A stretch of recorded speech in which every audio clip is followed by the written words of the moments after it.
DPP Partai Golkar Kubu Agung Laksono menggelar rapat pimpinan nasional pasca putusan Pengadilan Tata Usaha Negara yang mengabulkan gugatan Abu Rizal Bakri atas SK Menkumham. Sebelumnya Agung juga telah mengajukan banding terkait putusan Pengadilan Tata Usaha Negara. Dan untuk informasi selengkapnya dari Rapimnas 2 Partai Golkar, kita bergabung bersama reporter Tezar Aditya dan juru kamera Krisdianto dari kantor DPP Partai Golkar Selipi, Jakarta Barat. Ya Tezar, apa hasil Rapimnas Partai Golkar Kubu Agung Laksono?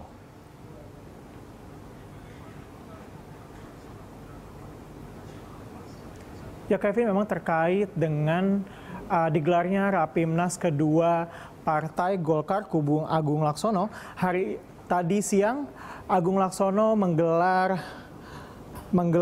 hasil Rapimnas Partai Golkar Kubu Agung Laksono.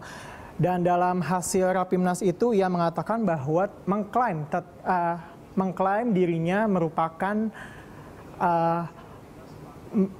ketua Partai Golkar yang sah, sehingga walaupun PT UN akhirnya membatalkan SK Kemenkumham, namun setelah ia naik banding akhirnya membatalkan keputusan Kemenkumham, dan ia juga mengatakan bahwa tidak terganggu dengan keputusan itu. Ia tetap melakukan amanat dari Majelis Partai Golkar yang meminta tetap melakukan konsolidasi dan juga musyawarah daerah dari tingkat kabupaten hingga tingkat provinsi untuk menggelar Pilkada serentak 2015. Dan ia juga mengatakan membuka pintu kepada semua kader untuk mendaftar terkait dengan diselenggarakannya Pilkada 2015. Dan ia juga dalam konferensi pers tadi juga secara resmi Agung Laksono secara resmi menolak usulan revisi Undang-Undang Pilkada dan juga Undang-Undang Partai Politik yang gaungnya disuarakan oleh beberapa faksi di DPR. Kevin? Lalu bagaimana dengan upaya islah dari kedua kubu?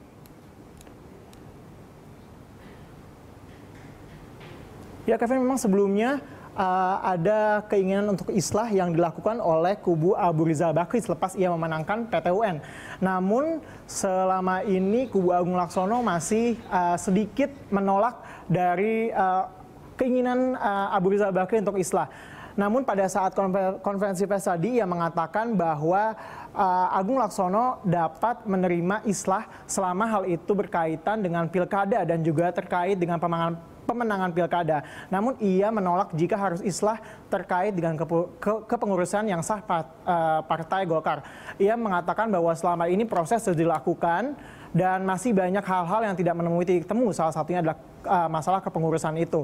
Dan ia mengatakan bahwa alangkah lebih baiknya kepengurusan itu diserahkan kepada ranah hukum sehingga akhirnya memiliki sifat hukum yang tetap dan mengikat sehingga akhirnya dapat diterima oleh semua pihak. Dan ia juga mengatakan bahwa meminta agar semua pihak untuk akhirnya dapat menghargai proses dari berjalannya hukum saat ini. Kevin? Baik, terima kasih Tezar atas laporannya. Demikian laporan langsung dari Tezar Aditya dan juru kamera Krisdianto dari kantor DPP Partai Golkar Selipi, Jakarta Barat.